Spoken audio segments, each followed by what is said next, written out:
Hello everyone, कैसे हैं आप सब? तो आज हमारे साथ यार मैं आपके लिए बहुत स्पेशल गेस्ट लेकर आया हूँ। हमारे साथ मिथुन है जो कि यार $60,000 का अकाउंट ट्रेड कर रहे हैं। एंड रिसेंटली इन्होंने यार अपना 60,000 हाई स्टिक्स का अकाउंट $70,000 में स्केल भी कर लिया है। एंड ओवरऑल $6,000 का पे आउट ले चुके हैं 5 ईयर्स के साथ। सो हम सारी चीज़ें समझेंगे एकदम डिटेल में। सो फर्स्ट एंड फॉरमोस्ट यार मिथुन, थैंक यू सो मच, आप अपना वैल्यूएबल टाइम दिया हमें। मैं आशा करता हूँ कि यार 5 ईयर्स की जो कम्युनिटी मेंबर है आपको उन्हें बहुत कुछ सीखने को मिलेगा। आप जो भी यहाँ पे अपना एक्सपीरियंस शेयर करेंगे, अपनी ट्रेडिंग स्ट्रैटेजी शेयर करेंगे, या जो भी आपने 5 ईयर्स में रहकर सीखा है। सो स्टार्ट करने से पहले यार आप थोड़ा इंट्रोडक्शन दे सकते हो, आपने ट्रेडिंग कहाँ से स्टार्ट करी, आपको ट्रेडिंग के बारे में कैसे पता चला, और 5 ईयर्स के बारे में आपको स्पेशली कैसे पता चला कि कोई फंडिंग कंपनी भी होती है जो आपकी ट्रेडिंग को और आपकी स्किल्स को फंड कर सकती है। Actually, thank you for inviting me to the podcast. सो मेरा नाम मिथुन है और मैं केरला से हूँ। तो मेरा जो ट्रेडिंग एक्सपीरियंस है वो बेसिकली ऑलमोस्ट अभी 6 साल हो गए मुझे। मैंने शुरुआत किया था इंडियन मार्केट से जैसे सब लोग करते हैं। और ये शुरुआत हुई थी लगभग कोविड के टाइम पे। सो उसी टाइम पे मुझे लगता है आधे से ज़्यादा पॉपुलेशन ने एक्चुअली उनको मालूम पड़ा होगा कि ट्रेडिंग क्या है, इन्वेस्टमेंट्स क्या है। तब हमारे पास थोड़ा टाइम था तो हम इस पे थोड़ा टाइम स्पेंड कर सकते थे रिसर्च में। मैं यूएई में वर्क कर रहा था उस समय, तो इसलिए उस समय वर्क फ्रॉम होम था, लॉकडाउन्स था, तो मेरे पास भी टाइम था। मैं थोड़ा-सा इसमें ज़्यादा रिसर्च कर रहा था। सो एज़ यूजुअल मैंने भी इंडियन मार्केट से ही स्टार्ट किया। शुरू में थोड़ा इन्वेस्टमेंट्स किया था और जैसे कि आपको मालूम है कि 2020 पीरियड में पूरा इनिशियल जो फर्स्ट क्वार्टर था वो तो पूरा क्रैश ही हो रहा था। तो मेरा जो राइट। इन्वेस्टमेंट जर्नी है वो उतना अच्छा नहीं रहा। शुरुआत से ही मैं लॉस में ही था और उसी टाइम पे मैंने थोड़ा और रिसर्च किया कि कैसे हम थोड़ा एक और कोई स्किल है जो एक्वायर कर सकते हैं और मैंने ट्रेडिंग का जो है यूट्यूब में रिसर्च करना स्टार्ट किया। तो उस समय तो मुझे लगता है वही पीरियड था जिस समय बहुत सारे इन्फ्लुएंसर्स भी स्टार्ट कर रहे थे अपने वीडियोज़ सब। तो उनके इन्फ्लुएंस में ही मैंने भी अपना जो ट्रेडिंग जर्नी स्टार्ट किया। मैंने बहुत सारे कोर्सेज़ लिए। इनिशियली मैं निफ्टी और बैंक निफ्टी में ट्रेड करता था। शुरुआत में मैं मोस्टली बैंक निफ्टी में ट्रेड करता था। उस समय थोड़ा लेवरेज भी ज़्यादा मिल रहा था, जो कि अभी नहीं है बिल्कुल भी। तो एज़ यूजुअल मैं भी ऑप्शन बायर ही था। उस समय तो हम अगर हमारे पास 50,000 इंडियन रुपीज़ हो अकाउंट में तो हम इवन फ्यूचर्स भी ट्रेड कर पा रहे थे। तो राइट। वो जो बिगिनर्स लक होता है वही मेरे साथ भी हुआ। इनिशियली मैं अच्छा खासा प्रॉफ़िट्स जनरेट कर रहा था। कुछ ऐसे पर्टिकुलर स्ट्रैटेजी तो नहीं थी, 1-2 कोर्सेज़ मैंने किए थे, उन्होंने जो सिखाया था वही यूज़ कर रहा था। बट उसके बाद वो जो रियलिटी आता है सामने, वही हुआ मेरे साथ भी। मैं एक लूज़िंग स्ट्रीक पे चला गया और 2020 मुझे लगता है मैंने हर महीने लॉस किया। यानी एक जो शुरुआत का जो प्रॉफ़िट था उसको छोड़ के फ्रॉम जैन टिल दिसंबर मैं हर महीने लॉस पे लॉस ही कर रहा था। और फिर एक सेल्फ रियलाइज़ेशन होता है कि ये कहीं वर्कआउट नहीं कर रहा है। एक ब्रेक लिया और वापस फिर 2021 से स्टार्ट किया। 2021 एक्चुअली मेरा एक अच्छा पीरियड था जहाँ मैंने लर्निंग पे काफ़ी फ़ोकस किया था और उसके बाद जो प्रॉफ़िट्स है वो भी ऑटोमैटिकली आना चालू हो गया। 2021 पीरियड में भी मैंने प्रॉफ़िट किया। एक कंसिस्टेंट बेसिस पे प्रॉफ़िट कर रहा था मैं, पर तब तक मैं इंडियन मार्केट्स में ही था। ओके। अगेन 2022 से यस, तो उसी पीरियड में यानी मुझे लगता है कि मैंने जो फॉरेक्स है उसमें मेरा जो जर्नी है वो अभी रिसेंटली ही हुआ है। मैं उतना कुछ एक्सपीरियंस्ड पर्सन नहीं हूँ फॉरेक्स में। हालाँकि ट्रेडिंग में मुझे एक्सपीरियंस है 6 साल का। तो इसलिए ही थोड़ा-सा रिस्क मैनेजमेंट वो सब के बारे में मैं थोड़ा अच्छी तरीके से जानता हूँ। स्ट्रैटेजीज़ भी मैंने डेवलप कर रखी थी। मैंने यूएई से कंप्लीटली वाइंड अप करके 2025 में ही इंडिया में मैं रिटर्न हुआ और मैं एक कंपनी में वर्क कर रहा हूँ। मैं एक पार्ट टाइम ट्रेडर हूँ, फुल टाइम ट्रेडर नहीं हूँ। तो इन बिटवीन जो मैं जहाँ रहता हूँ और जो मेरा ऑफ़िस है इसके बीच में एक इंस्टीट्यूट है। तो वहीं पे जब क्योंकि मुझे मालूम था कि मैं जब यूएई से आऊँगा तो मैं अब इंडियन मार्केट्स तो ट्रेड नहीं कर पाऊँगा क्योंकि मुझे फुल टाइम यहाँ रहे हैं। उस समय वहाँ पे वो जो टाइम डिफरेंस में मैं ट्रेड करता था, यहाँ वो पॉसिबल नहीं है। सो देन मेरे पास जो टाइम है वो आफ्टर 6:30 ही है या आफ्टर 5 पीएम बोलो। तो इस इंस्टीट्यूट से ही मैंने अपनी इनिशियल लर्निंग्स थोड़ी सीखी कि क्या होता है फॉरेक्स, क्या होता है पिप्स, अ, ओके। कौन-कौन से इंस्ट्रूमेंट्स हैं जो हम ट्रेड कर सकते हैं? या ओके, सो ऑलमोस्ट आपको यहाँ पे 6 साल हो गए हैं 6 साल। ट्रेडिंग करते हुए। एंड इंडिया हाँ। इंडियन मार्केट, अगर आप कह रहे हो फॉरेक्स में भी आपने कदम रखा अपना। सो मैं ये जानना हुँ। चाहता हूँ कि आपको ऑलमोस्ट 6 साल में से कितने टाइम लगा यहाँ पे प्रॉफिटेबल होने में? क्या 2-3 साल, जैसे आपने कहा 2022 आपका प्रॉफिटेबल, 2021 आपका लर्निंग सेशन था, तो क्या आप करेक्ट। 2021 से अभी तक प्रॉफिटेबल थे, या फिर बीच में फिर से यहाँ पे गड़बड़ हो जाती है ट्रेडर्स के साथ? सो बिल्कुल। वो चीज़ मैं यहाँ पे जानना चाहता हूँ आपसे। एक्चुअली क्या है, मैंने जैसे बोला कि मैं यूएई में वर्क कर रहा था और मैं फुल टाइम हुँ, ट्रेडर नहीं हूँ, मैं एक पार्ट टाइम ट्रेडर हूँ, तो मुझे जो टाइम डिफरेंस में मैं ट्रेड करता था। अब इंडियन हुँ, मार्केट्स हुँ, में एक प्रॉब्लम थी कि मैं ऑप्शन बाइंग कर रहा था और मैं फुल टाइम जो मार्केट्स है वो एनालाइज़ नहीं कर पा रहा था। मेरा प्रीवियस डे में मैं एक प्लान के हिसाब से अपना ट्रेड ले लिया करता था, लेकिन मोस्ट ऑफ द टाइम क्या होता था कि मैं वो मॉनिटर नहीं कर पाता था, जिसके कारण मुझे ओके। बहुत हेवी लॉसेस। लेकिन हुँ, हुँ, तब से ही मेरे साथ एक चीज़ होती थी कि मैं प्रॉफ़िट करता था, लॉस करता था, प्रॉफ़िट करता था, लॉस करता था। ये एक इस तरीके से चल रहा था वो। बट ओवरऑल मेरा जो 2021 पीरियड है, वो मैं प्रॉफ़िटेबल था। इवन 2022 भी मैं प्रॉफ़िटेबल था। हुँ, 2023-4 में इस तरीके से ही हुआ कि मैं कुछ महीने में प्रॉफ़िट्स कर रहा हूँ, कुछ महीने में मैं लॉस कर रहा हूँ। लेकिन अगर आप मुझसे पूछो कि क्या आप कॉन्फिडेंट थे तब तक ट्रेडिंग में, तो बिल्कुल भी नहीं था। मैं प्रॉफ़िट और लॉस तो ओके। कर रहा था, इवन मैं बड़े-बड़े प्रॉफ़िट्स भी जनरेट कर रहा था, लेकिन उसमें उतना ही ज़्यादा रिस्क भी मैं ले रहा था। तो इतना हेवी रिस्क लेके मैं वो ट्रेडिंग कर रहा था, इसलिए मैं प्रॉफ़िट्स भी अच्छा खासा जनरेट कर पा रहा था। बट रिस्क मैनेजमेंट तो मेरा बिल्कुल ज़ीरो था उस समय। तो हुँ, ये जो लास्ट 1 एंड हाफ इयर्स है, इसी पीरियड में मैंने अपने ऊपर ज़्यादा काम किया है। मैंने बहुत टाइम अपने ऊपर स्पेंड किया है, जिसमें अगर मैं ऑफ़िस से भी घर आता हूँ, तो मेरे को जो लगता है उसके बाद भी मैं रात तक कम से कम एक 11-12 बजे तक अपने स्ट्रैटेजीज़ पे ही एनालिसिस ये सब मैं करता रहता हूँ। तो मैंने बहुत टाइम स्पेंड किया है। इवन 2020 से 2025 पीरियड में मैंने लर्निंग पे तो काफ़ी फ़ोकस किया था। लेकिन ये था कि मेरा स्ट्रैटेजी हॉपिंग चल रहा था। मैं एक स्ट्रैटेजी में कर रहा था, हाँ, प्रॉफ़िट्स होता रहता, लॉस होता था, वहाँ से हॉप करके अगले में चला जाता था। मुझे लगता है मैंने शायद सभी यूट्यूबर से सीख लिया होगा, कोई बचा ही नहीं होगा अब। तो एक चीज़ है कि मैंने लर्निंग पे तो काफ़ी फ़ोकस किया था, बट ये था कि मैं प्रॉपर्ली एग्ज़ीक्यूट भी नहीं कर पा रहा था, क्योंकि मैं ऑप्शन बाइंग कर रहा था। जहाँ मैं कुछ भी मॉनिटर नहीं कर रहा था, मैं जस्ट ट्रेड ले लेता था, कुछ देख के। सब जैसे होता है कि हम स्टॉप लॉस तो रखते थे, पर जब लॉस हो जाता है हाँ, तो वो रिवेंज ट्रेडिंग सब कुछ वापस आपके इमोशंस आपके हाथ में नहीं रहते। साइमल्टेनियसली मैं जॉब भी राइट। कर रहा था, तो मेरा जॉब भी वो अफ़ेक्ट हो रहा था। तो इसलिए उतना ज़्यादा फ़ोकस तो नहीं हो रहा था। लेकिन मेरा जो अगर मैं सीरियसली बोलूँ, तो ये जो पीरियड है, ये जो लास्ट 1 एंड हाफ इयर्स या 2 इयर्स, मैंने इसमें काफ़ी कुछ सीखा है, अपने ऊपर काफ़ी कुछ वर्कआउट किया है और मैंने इंडियन मार्केट कंप्लीटली छोड़ दिया है। मैं अभी वो देखता ही नहीं हूँ, हुँ, हुँ, क्योंकि मैं सिर्फ़ इन्वेस्टमेंट करता हूँ, लेकिन मैं ट्रेडिंग नहीं करता। और इसी 2 इयर्स में मैंने कंप्लीटली गोल्ड ट्रेडिंग और सिल्वर ट्रेडिंग पे ज़्यादा मैंने अपने आप पर फ़ोकस किया। इनिशियली मैं थोड़ा-सा फॉरेक्स भी देखता था, लेकिन अब तो मैं कंप्लीटली गोल्ड ही ट्रेड करता हूँ, गोल्ड और सिल्वर, और कुछ मैं ट्रेड करता ही नहीं हूँ। तो एक ही इंस्ट्रूमेंट जब आप ट्रेड करते हो, तो आपको उसकी जो मूवमेंट्स है, वो सब थोड़ी अच्छी से समझ में आने लग जाती है। क्या हो रहा है, कहाँ से जो रिवर्सल्स हैं वो आ सकते हैं, कहाँ से एक कंटिन्यूएशन मिल सकता है। तो एक अच्छा खासा नॉलेज एक्चुअली मैंने गेन कर लिया इस 2 साल में। और जहाँ से मैंने जब जैसे आपको बोला कि मैंने एक जगह से ट्रेनिंग भी ली थी, वो मेंटर्स राइट। भी थोड़े अच्छे थे, तो मुझे एक अच्छा खासा एक नॉलेज और सपोर्ट वहाँ से भी मिला। अच्छा, आपने एक बहुत बड़ी बात बोली कि आपने कंप्लीटली इंडियन मार्केट को छोड़ दिया है।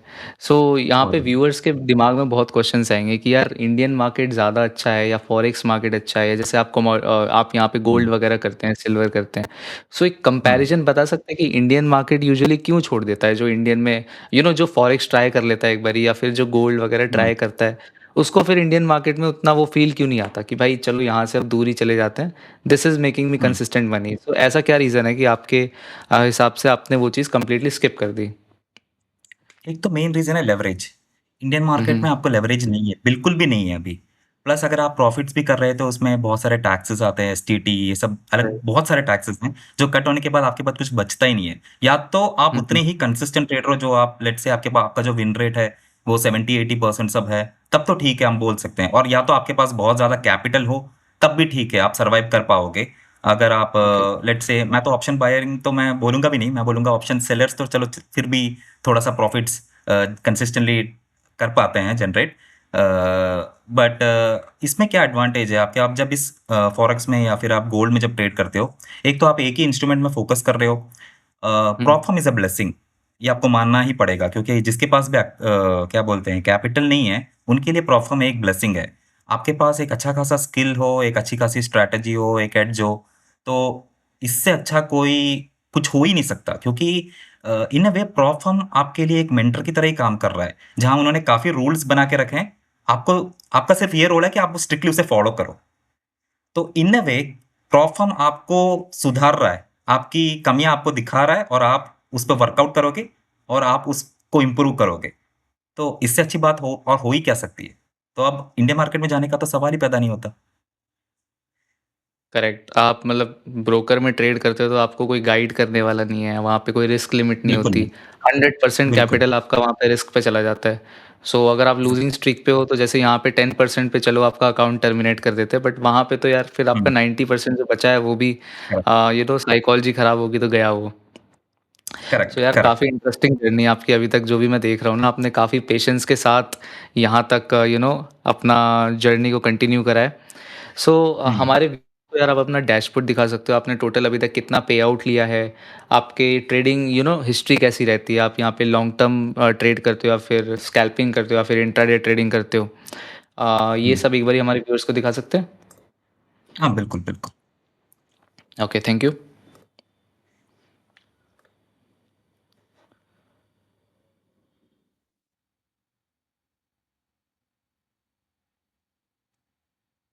तो जैसे आप देख सकते हो मैंने हाई स्टेक्स का 60 के का अकाउंट लिया था शुरुआत में और हुँ,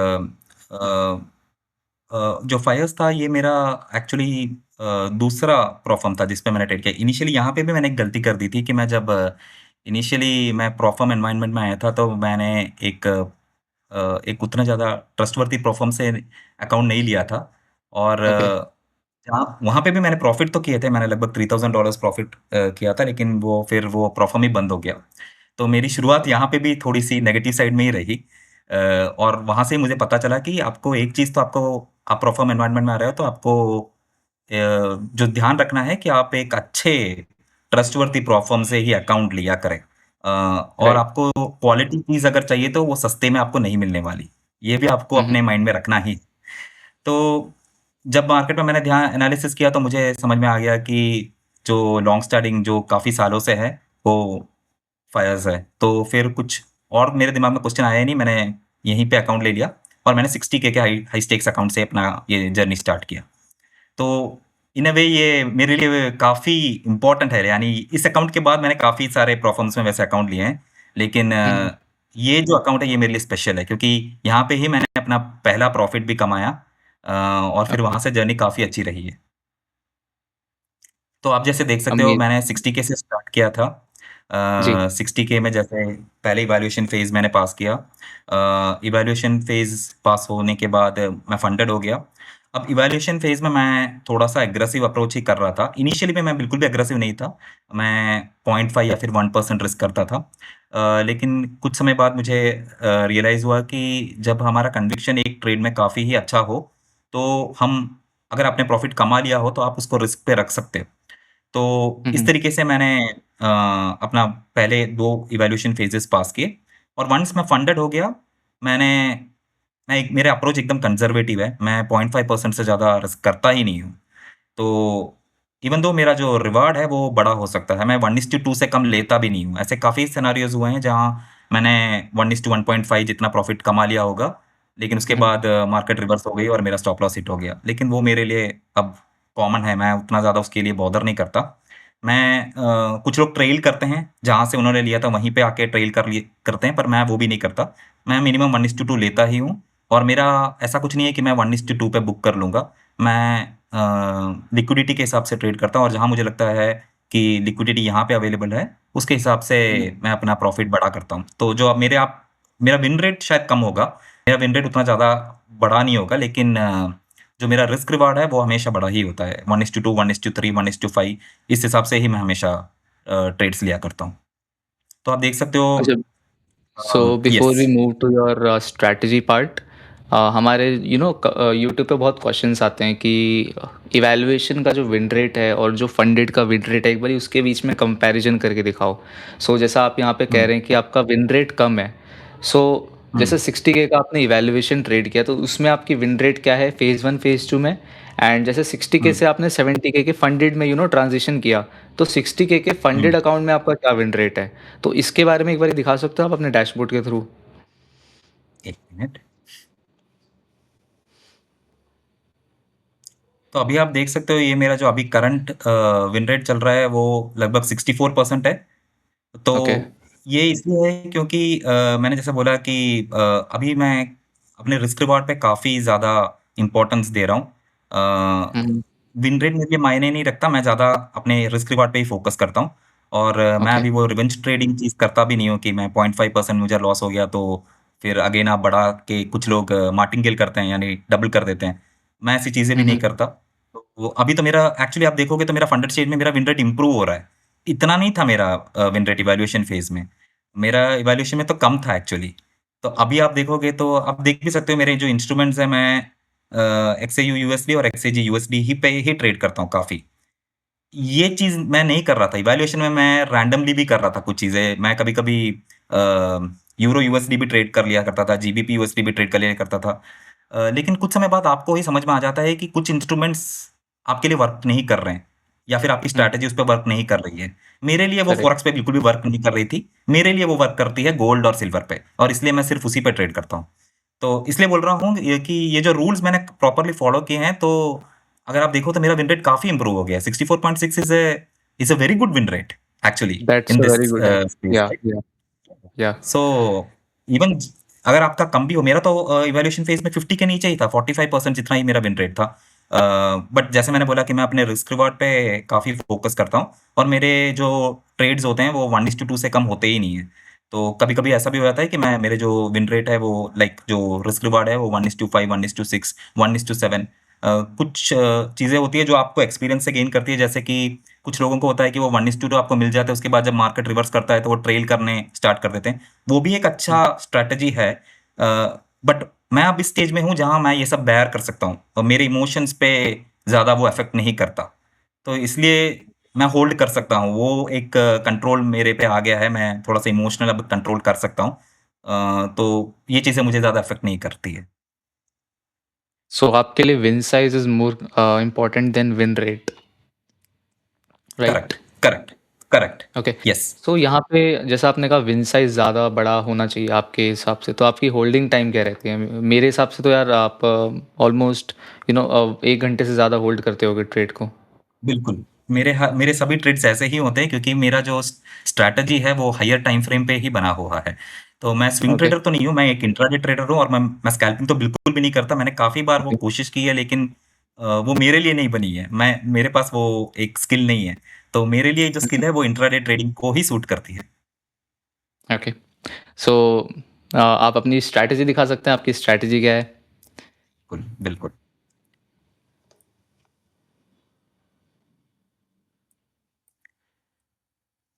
तो मेरी जो स्ट्रैटेजी है वो काफ़ी सिंपल है। मुझे लगता है काफ़ी लोग वो जानते भी होंगे। बेसिकली मैं फेयर वैल्यू गैप्स को यूज़ करता हूँ और लिक्विडिटी बेस लिक्विडिटी जब मैं बोल रहा हूँ तो वो होती है स्विंग लो और स्विंग हाई। तो जैसे कि आपको मालूम है कि एक स्विंग हाई अगर आप बोलो तो उसके यह एक हाई बनाया है और उसके राइट और लेफ्ट साइड में उनकी जो हाई है वो उससे नीचे है। तो इसे हम एक स्विंग हाई बोल सकते हैं। सिमिलरली स्विंग लोज़ जो होते हैं तो अगर आप यहाँ देखो तो ये एक स्विंग लो बना है और जो इस कैंडल की लो है उसके राइट और लेफ्ट साइड में वो इस लो से ऊपर है। तो मेरे लिए ये एक स्विंग लो है और मैं इसी लिक्विडिटीज़ पे मेरा जो पूरा ट्रेडिंग है वो बेस्ड है।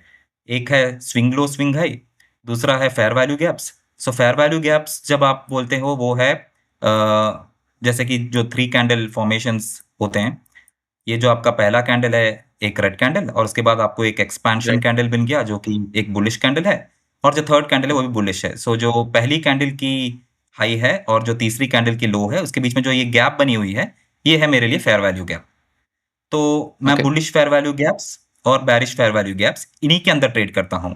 तो इससे ज़्यादा कुछ कुछ भी नहीं है, सब बहुत सिंपल है और मैकेनिकल है। सो तो आई थिंक अगर इसको मैं थोड़ा बैलेंस और प्राइस रेंज बोलते हैं।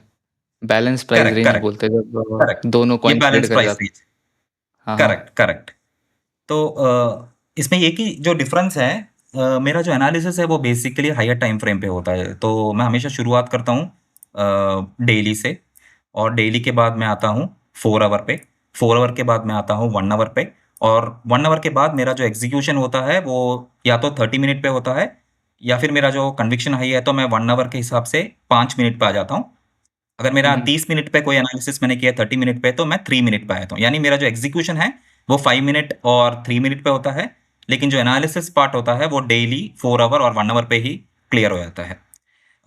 एक और चीज़ जो मैं फेयर वैल्यू गैप और स्विंग हाई, स्विंग लो के अलावा करता हूँ, वो है एसेट सिंक्रोनाइज़ेशन, जहाँ पे मैं ये देखता हूँ कि कौन-सा इंस्ट्रूमेंट स्ट्रॉन्ग है उस पर्टिकुलर डे में और कौन-सा इंस्ट्रूमेंट वीक है। तो तो जैसे कि ये आप हम पता कैसे अभी मैं लगाते हो? हाँ, ये मैं आपको एक्सप्लेन करता हूँ। जैसे कि अभी मैं ट्रेड कर रहा हूँ एक्सएयू यूएसडी, ये है गोल्ड। तो मैं गोल्ड को सिल्वर के साथ ज़रा-सा सिंक्रोनाइज़ करके देखता हूँ। जैसे कि आप यहाँ देखोगे, ये कल का डेली कैंडल है जो कि बुलिश बना हुआ है गोल्ड पे। हुँ, अगर मैं यही सेम सिल्वर पे देखूँ, तो मुझे दिख रहा है कि जो सिल्वर है, वो रेड है, बेयरिश है। यानी मैं एक चीज़ जी, तो समझ गया जब मैं आज ट्रेड करने वाला था, कि सिल्वर वीक है और गोल्ड बुलिश है, कल तक। आज शायद सिनेरियो चेंज हो सकता है, लेकिन कल के हिसाब से मैं जब देखूँ तो ये जो कैंडल है एक्सजेयू यूएसडी की, ये बनी है बेयरिश कैंडल, और जो गोल्ड पे बना था वो बना था बुलिश कैंडल। तो मेरे लिए अब सिल्वर वीक है, तो अगर मैं बेयरिश कोई ट्रेड लूँगा तो वो मैं सिल्वर पे ही लूँगा, मैं गोल्ड पे बिल्कुल भी नहीं लूँगा। ओके। ओके? तो ये मेरा एक डेली पे मैंने एनालिसिस कर लिया, और एक और चीज़ मेरे ध्यान में आई कि ये जो अगर आप इसका जो प्रीवियस डे लो, इसके पहले जो कैंडल बनी थी, अगर मैं उसका हाई मार्क कर दूँ, ये वाली, तो ये जो कैंडल है कल की कैंडल, ये इसके अंदर इस रेंज में घुस गई थी, हुँ, हुँ, और हुँ। उसके बाद आज थोड़ा-सा मार्केट ने गैप अप किया है और ऊपर गया है। तो जैसे मैंने बोला कि अगर मैं आज बेयरिश हूँ और ये एक हम जो टर्म्स में बोलते हैं पिन बार कैंडल, कुछ लोग बोलते हैं लॉन्ग विक कैंडल, तो हाँ, हाँ। ये जो विक है ये मेरे लिए बहुत इम्पोर्टेंट है। तो ओवरऑल अगर आप इस सिल्वर का ट्रेंड देखें तो जो सिल्वर क्या कर रहा है, सिल्वर काफ़ी दिनों से तो अभी जियोपॉलिटिकल टेंशन्स के चलते हुए मार्केट गिर ही रहा है। जी। तो मार्केट कंटिन्यूअसली गिर रहा है, और एक चीज़ जो मेरे लिए काफ़ी इम्पोर्टेंट थी, मैंने एक चीज़ देख ली थी, ये जैसे मैंने आपको बोला कि ये कैंडल है डेली का, इसका इस लो के ऊपर है ये वाला लो और ये वाला लो, तो मेरे लिए एक स्विंग लो था डेली पे। तो डेली पे जिस स्विंग लो था, तो ये वाला दिन, जैसे ये वाला दिन मैंने ट्रेड किया था, ये वाला दिन तो मैं बुलिश ही था। शायद सभी लोग हुँ, बेयरिश हो, लेकिन मुझे मालूम था कि लिक्विडिटी यहाँ पड़ी हुई है, और इस लिक्विडिटी के लेने के बाद मार्केट रिवर्स करेगी। बिल्कुल करेगी, शायद पूरा ना कर पाए, लेकिन करेगी तो ज़रूर।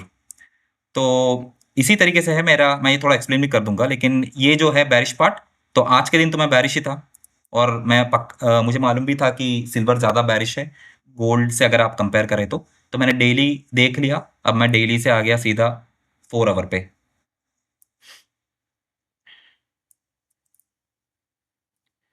तो अगर आप थोड़ा-सा इसको ध्यान से देखें, तो इसी इसमें भी आपको एक कंपैरिज़न मिल जाएगा, कल का डे में क्या हुआ है।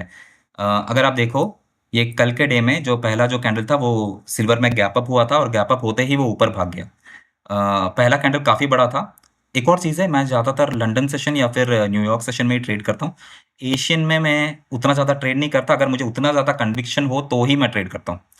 तो अगर आप हुँ, देखो यहाँ पे, तो सिल्वर पहले ही ऊपर भाग गया, और उसके बाद जो भी 4 आवर कैंडल बनी है, इनमें से एक भी कैंडल ने अपने प्रीवियस कैंडल का हाई नहीं लिया है।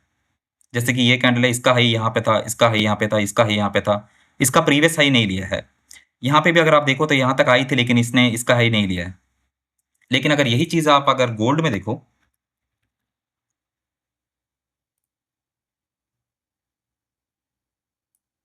ये हाँ, देखिए, यहाँ पे अलग है, सिनेरियो पूरा यहाँ पे डिफरेंट है। अलग दिख रहा है।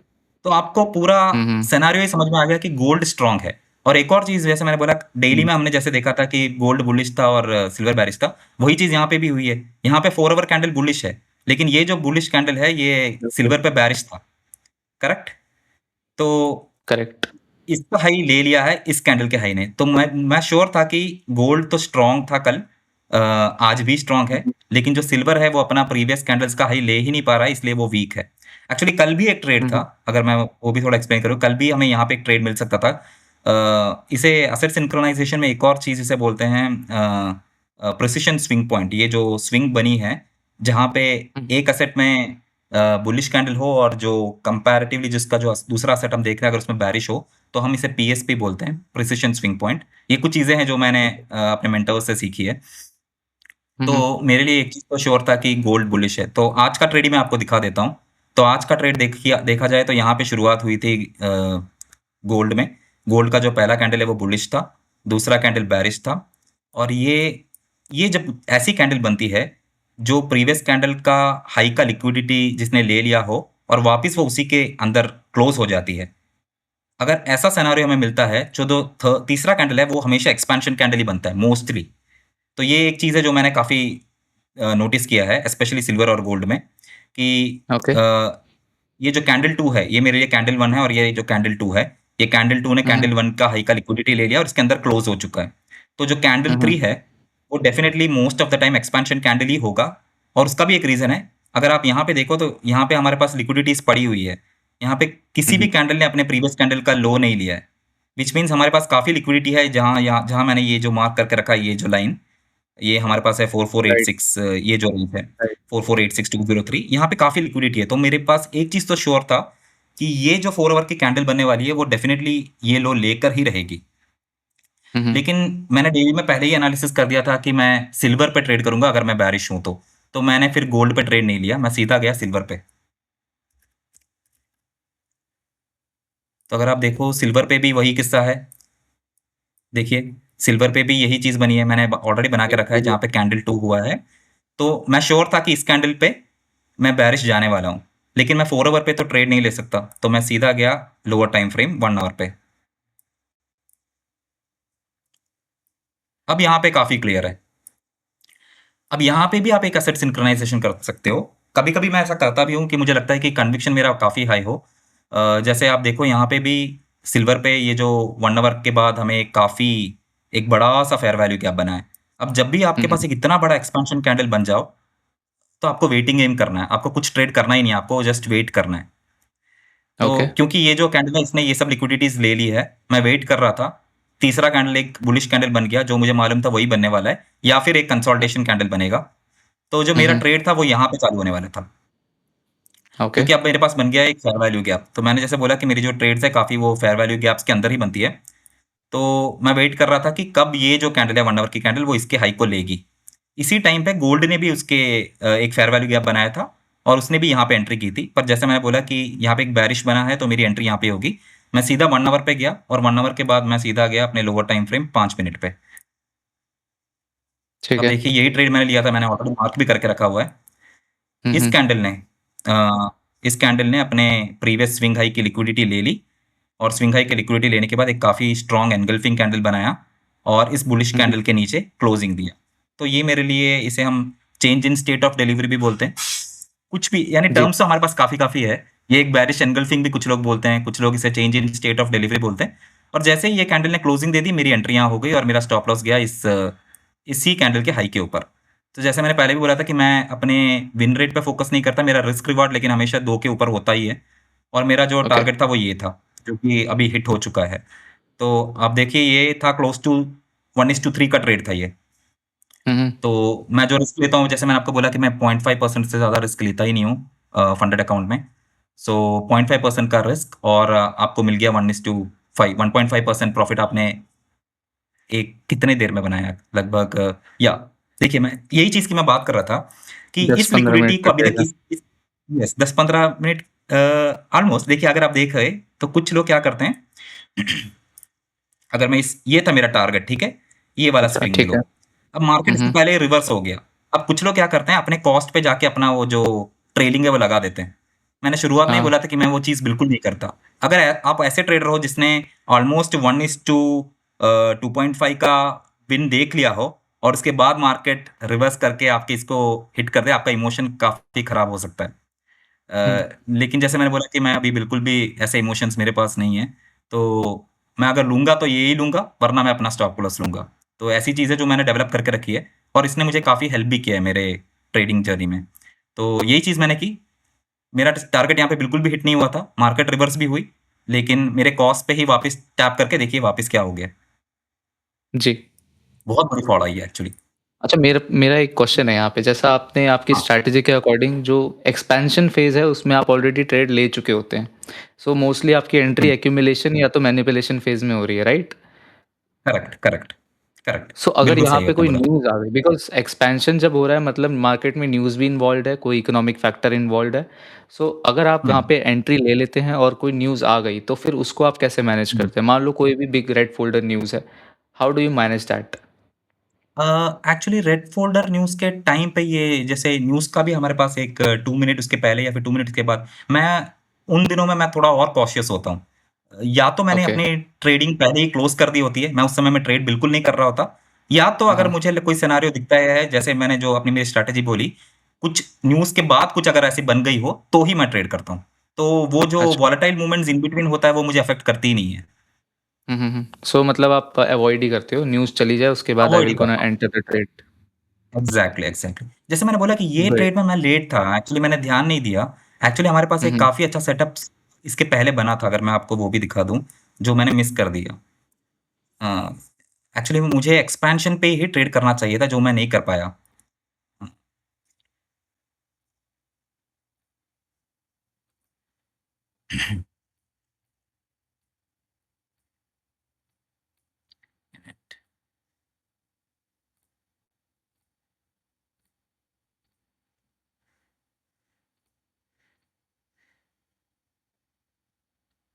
अगर आप यहाँ पे देखो जो यहाँ पे जो 30 मिनट में हमें एक डिफरेंस दिख रहा है। जैसे यहाँ पे ये जो कैंडल है ये दोनों बुलिश बनी है और उसके बाद यहाँ पे एक एसएमटी बना हुआ है। अगर यही चीज़ आप अगर गोल्ड में देखो तो वो अलग चीज़ बनी होगी। गोल्ड थोड़ा स्ट्रॉन्ग था। तो जब आपको एक एसएमटी भी दिख जाए अगर फेयर वैल्यू के गैप के अंदर, तब भी आप ट्रेड कर सकते हो। वो भी मैं आपको ज़रा दिखा दूँ। देखिए, यहाँ पे ये बुलिश था। 30 मिनट पे अगर आप देखो, ये एक फेयर वैल्यू गैप है और इस फेयर वैल्यू गैप के अंदर आपको एक कैंडल 2 फॉर्मेशन मिल रहा है। जैसे मैंने आपको बोला था कि कैंडल 2 मेरे लिए वो कैंडल है जो कि प्रीवियस कैंडल के अंदर क्लोज़ कर जाए और जिसने उसके ऊपर की लिक्विडिटी ले ली हो। ये जो कैंडल बनी है यहाँ पे, एग्ज़ैक्टली इस कैंडल ने इसके प्रीवियस कैंडल की लिक्विडिटी ले ली। ये एक फेयर वैल्यू गैप के अंदर बनी हुई है और बिकॉज़ हमारे पास यहाँ पे स्विंग पॉइंट्स बने हैं जहाँ पे लिक्विडिटीज़ अवेलेबल है, हम ईज़िली यहाँ तक टारगेट तो कर ही सकते थे। तो ये जो एक्सपेंशन फेज़ जब चालू हो रहा था, यानी अगर हम इंडियन टाइम बोले तो जो 10:30 के बाद जो 4 आवर का नया कैंडल बन रहा था, ये मुझे जी। मालूम था कि ये एक्सपेंशन कैंडल ही होने वाला है। तो हम यही कैंडल पे हम ट्रेड कर सकते थे और अगर आप यहाँ पर भी देखो अगर मैंने ट्रेड लिया होता, तो मुझे ये काफ़ी बड़ा विन रेट मिल जाता यहाँ पे भी। क्योंकि ये देखिए यही चीज़ मैं बोल रहा था कि हमारे लिए ये है कि आप एक 1:5 1:6 का ट्रेड अगर आप ले लिया करो, तो काफ़ी हुँ, अच्छा हुँ। रहेगा। यहाँ पे भी काफ़ी देखिए छोटा-सा स्टॉप लॉस है लेकिन जो विन रेट है वो काफ़ी बड़ा रहेगा। ग्रेट, ग्रेट, ग्रेट, अमेज़िंग यार! आपकी स्ट्रैटेजी बहुत बहुत ज़्यादा डिटेल में आपने एक्सप्लेन किया है और जो हमारे व्यूअर्स हैं, मैं आशा करता हूँ यार उनको बहुत कुछ इस स्ट्रैटेजी में सीखने मिला होगा बिकॉज़ आपने काफ़ी डिटेल में काफ़ी सारी चीज़ें कवर कर दी, आईसीटी और एसएमसी की जितने भी कॉन्सेप्ट्स होते हैं। सो हुँ, यहाँ पे मेरा नेक्स्ट क्वेश्चन है यार, आप क्या मल्टीपल अकाउंट्स यहाँ पे जैसे आपने कहा कि आप और भी फर्म्स के साथ ट्रेड कर रहे हो और आप जैसे यहाँ हुँ, पे ट्रेड ले लेते हैं, तो आपकी साइकोलॉजी अफ़ेक्ट नहीं होती अगर वो रिवर्सल में चली गई। सो क्या आप और भी करेक्ट। अकाउंट्स में ट्रेड करते हो मतलब सेम स्ट्रैटेजी को बाकी स्टैक जैसे करते हैं हमारे जो फंडेड ट्रेडर्स होते हैं वो करेक्ट, अकाउंट्स को स्टैक करते करेक्ट, हैं। सो यहाँ करेक्ट। पे जैसे आपने यहाँ पे ट्रेड ले लिया, ठीक है? तो हुँ, हुँ। अब मान लो यहाँ पे लॉस हो गया तो क्या आप बाकी अकाउंट्स में जाके ट्रेड करते हो या फिर नहीं, इट्स लाइक नथिंग लाइक नहीं। दैट? नहीं, नहीं नहीं, ऐसा नहीं, नहीं है। बिल्कुल नहीं। जैसे मैंने आपको बोला कि एक मैंने अपने इमोशंस पे अभी काफ़ी ज़्यादा कंट्रोल कर लिया है और मैं मेरे को ज़्यादा ग्रीड है भी नहीं। हुँ, हुँ। मैं एक मेरा जो एक्सपेक्टेशन है कि मैं मंथली में 2 से 3% अपना जो कैपिटल है, उसमें बना लूँ। अगर मैं 2 से 3% बना लेता हूँ, तो मैं फिर ट्रेडिंग नहीं करता उस अकाउंट में, मैं स्टॉप कर देता हूँ और फिर मैं दूसरे अकाउंट पे जाता हूँ। तो जो ओके, दूसरे अकाउंट पे फिर मैं ट्राई करता हूँ कि मैं वहाँ पे 2 टू 3% बना लूँ। 2 टू 3 एग्ज़ैक्टली यही विन्स मेरा इन दैट क्वेश्चन था। यस, हाँ, तो हाँ। मैं स्टॉप कर देता हूँ, फिर मैं ट्रेड करता ही नहीं हूँ और शुरुआत में मुझे एक बहुत ही एक और चीज़ थी, जैसे मैंने कहा कि ये सब एक लर्निंग फेज़ था, तो जब मैं शुरुआत में ट्रेड्स करता था, तो कभी-कभी मैं क्या करता था कि साइमल्टेनियसली मल्टीपल अकाउंट्स में एक ही ट्रेड कर देता था। तो क्या होता था कि अगर ओके, आपका विनिंग स्ट्रीक चल रहा है, तो आपको सभी में विन होगा, लूजिंग स्ट्रीक चल रहा है, तो आपको सभी में लूज़ होगा। तो वो चीज़ कंप्लीटली स्टॉप हो चुकी है, तो मैं वो बिल्कुल नहीं करता। ओके। मेरे लिए यही है कि जब भी मैं शुरुआत करूँ तो मैं 2 से 3 विन ले लूँ या फिर 2 टू 3% बना लूँ। और जैसे मैंने आपको बोला कि मेरा जो स्ट्रैटेजी है, कभी-कभी मुझे ज़्यादा ट्रेड करना ही नहीं पड़ता क्योंकि मैं 2 ट्रेड करता हूँ, मुझे ऑलमोस्ट मेरा हो जाता है टारगेट। फिर मैं 12 दिन ट्रेड करता ही नहीं हूँ, मैं अपने पे आउट के लिए वेट करता हूँ, अपना पे आउट ले लेता हूँ और उसके बाद मैं वापस स्टार्ट करता हूँ। और यही एक ओके। प्रैक्टिस मैं कंटीन्यूअसली अभी 5 ईयर्स पे कर रहा हूँ। सो ये जो आपने इमोशन पे इतना तगड़ा कंट्रोल किया है, इसके रिगार्डिंग कोई वो दे सकते हो आप टिप्स? क्योंकि यूजुअली मैंने हिस्ट्री देखी है, यहाँ पे जो ट्रेडर्स होते हैं ना, वो इवैल्यूएशन हुँ, पास कर लेते हैं, बट फंडेड अकाउंट में वो चाहते हैं मैक्स टू मैक्स मैं पे आउट बनाऊँ और 14 डेज़ से पहले जितना ज़्यादा हो हुँ, सके उतना एक्यूमुलेट कर लूँ। सो इसके रिगार्डिंग हुँ। आपकी क्या टिप्स हैं? जैसे मैंने बोला कि मैं तो पहले से ही एक जो भी गलतियाँ करनी थी वो मैं कर चुका हूँ 5 साल में। तो राइट। जो एक्सपीरियंस है वो इट मैटर्स। सो मैंने काफ़ी हुँ, हुँ। चीज़ें उससे सीखी है। और एक और एडवांटेज मेरे पास है कि मैं एक फुल टाइम ट्रेडर तो नहीं हूँ, मैं एक पार्ट टाइम ट्रेडर हूँ। तो मेरे पास जो मेरे मंथली एक्सपेंसेस मेरे फैमिलीज़ के जो खर्चे हैं ये सब निकालने के लिए मुझे ऑलरेडी एक सैलरी मिल रही है। तो हाँ, अभी जो भी मैं कर रहा हूँ ये सब मेरे लिए एक एक्स्ट्रा इनकम है। तो वो राइट, जो एक्स्ट्रा प्रेशर आपके ऊपर कभी-कभी आ जाता है, वो मेरे ऊपर नहीं है, क्योंकि मेरे पास तो ऑलरेडी एक्स्ट्रा इनकम मैं कमा रहा हूँ। तो जो सैलरी राइट, मुझे राइट, मिलनी है वो तो वैसे भी मिल ही रही है। But yes I must admit that मैं अब एक ऐसे स्टेज में आ गया हूँ जहाँ मैं अपने सैलरी से 3 या 4 गुना ज़्यादा ही कमा लेता हूँ और मैं सोच भी रहा हूँ कि मैं एक फुल टाइम ट्रेडिंग में आ जाऊँ। तो अमेज़िंग, मैं जस्ट वेट कर रहा हूँ कि मैं एक अपना जैसे आपने बोला कि मल्टीपल इसमें डाइवर्सिफ़ाई कर लिया जाए, थोड़ा-सा स्टैक कर लिया जाए अकाउंट्स एक बड़ा कैपिटल बन जाए। जब आपके पास जी, कैपिटल ही बड़ा होता है तो आपको ज़्यादा ट्रेड करने की ज़रूरत नहीं होती। 1 या 2 ट्रेड राइट, आप ले लेते हो, आपका प्रॉफिट हो जाता है, आप स्टॉप करते हो। फिर आप then you can spend good time with your family और अल्टीमेटली हम सब ये सब जो भी चीज़ें कर रहे हैं वो फ्रीडम के लिए कर रहे हैं। मनी राइट, तो ऑटोमैटिकली आ ही जाएगा। It is equivalent to right, it. या राइट। सो यार कोई लास्ट पीस ऑफ एडवाइस जो आप हमारे ट्रेडर्स को दे सकते हैं जो अभी बिगिनर हैं, फंडेड अकाउंट्स हुँ, के बारे में उन्हें अभी अभी पता चला है, तो ऐसी क्या मतलब हुँ। टिप्स हैं जो आप उनको देना चाहेंगे जिससे वो अपना टाइम और पैसे दोनों बचा सकें? मेरा तो यही टिप होगा कि पहले तो आप एक ट्रस्टवर्थी फर्म से ही शुरुआत करें, क्योंकि आपका जो हुँ, पहला एक्सपीरियंस ही अगर बहुत नेगेटिव चला गया, तो वो आपको इमोशनली काफ़ी अ, यू नो बहुत ज़्यादा अफ़ेक्ट करता है, जो मेरे साथ भी हुआ था। क्योंकि मेरा जो राइट, मैंने जैसे आपको बोला कि मैंने शुरुआत में एक फर्म से लिया था अकाउंट और एक 100 के का अकाउंट था वो। मैंने पहले की शुरुआत के 2 अकाउंट्स मैंने लिए, मैंने फ़ेल कर दिए। फिर तीसरा अकाउंट मैंने लिया, मैं पास कर दिया।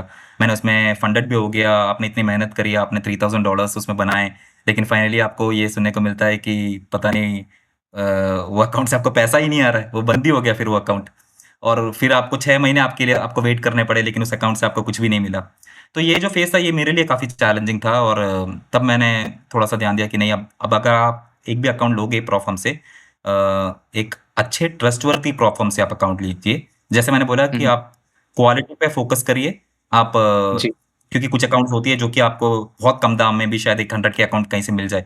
बट उनका एक्सपीरियंस क्या है? वो कितने टाइम से उस मार्केट में हैं? क्या वो पे आउट्स करेक्ट टाइम पे दे रहे हैं? उनके रूल्स कैसे हैं? कोई हिडन रूल्स है कि नहीं? जी, तो ये सब चीज़ें आपको ध्यान देनी होती है। तो ये एक चीज़ मैंने अच्छी करी जैसे इसलिए मैंने बोला कि ये अकाउंट मेरे लिए बहुत ज़्यादा स्पेशल है और हुँ, जैसे हुँ, मैंने 60 के से चालू किया था, अभी मैंने वो 70 के कर दिया। I am almost on the verge of making it to 80 उसके लिए भी मेरे को कुछ थोड़ा ही टारगेट चाहिए। तो अगर मैंने वो कर कंप्लीट कर दिया तो अगेन मैं स्केल अप करूँगा। तो शुरुआत आप एक अच्छी जगह से ही करिए, अपने ऊपर भरोसा रखिए और पेशेंस बहुत इम्पोर्टेंट की है बिकॉज़ पेशेंस के अलावा तो कुछ होगा ही नहीं। तो पेशेंस एक राइट, ऐसी चीज़ है जो आपको time will actually eventually you will learn it but ये चीज़ है कि आपको अपने ऊपर भरोसा रखना है, अपने स्ट्रैटेजी पे भरोसा रखिए। जैसे मैंने शुरुआत में बोला मैंने काफ़ी इसके जो लूज़िंग स्ट्रीक है सब कुछ मैंने देख लिया है और एक चीज़ जो मेरे ज़हन में हमेशा रहेगी कि आप अपने विन रेट पे ज़्यादा फ़ोकस मत करिए। जो भी सक्सेसफुल ट्रेडर्स हैं उनका विन रेट ह्यूज नहीं होता है। कोई भी 80% 90% से नहीं पैसे कमा रहा है। आपका अगर विन रेट 35% 40% 50% है, 50% इज़ अ ब्लेसिंग इससे ज़्यादा आपको कुछ चाहिए ही नहीं। तो आपको अगर 50% आपका विन रेट है, तो बस आप फिर अपने एड्ज पे ही फ़ोकस करिए और कुछ आपको करने की ज़रूरत है ही नहीं। अमेज़िंग यार, amazing. Thank you so much यार मिथुन, मैं आशा करता हूँ यार आपकी जो जर्नी रहेगी यहाँ से आगे वो बहुत मैसिव होगी। मेबी आप फुल टाइम भी जाएँ ट्रेडिंग में, आप मैक्स एलोकेटेड हो जाए 5 इयर्स के साथ। सो मिलेंगे यार आपसे कभी जब आप एक बड़ा पे आउट लेंगे, हम फिर से यहाँ पे ये इंटरव्यू करेंगे श्योर, आपके साथ। सो अपना श्योर। वैल्यूएबल टाइम देने के लिए यार बहुत-बहुत शुक्रिया और मैं आशा थैंक करता हूँ 5 इयर्स की जो कम्युनिटी मेंबर है, वो बहुत कुछ सीखेगी आपसे। So thank you so much यार। Have a good day. Thank bye bye. Same, thanks a lot. Bye, bye.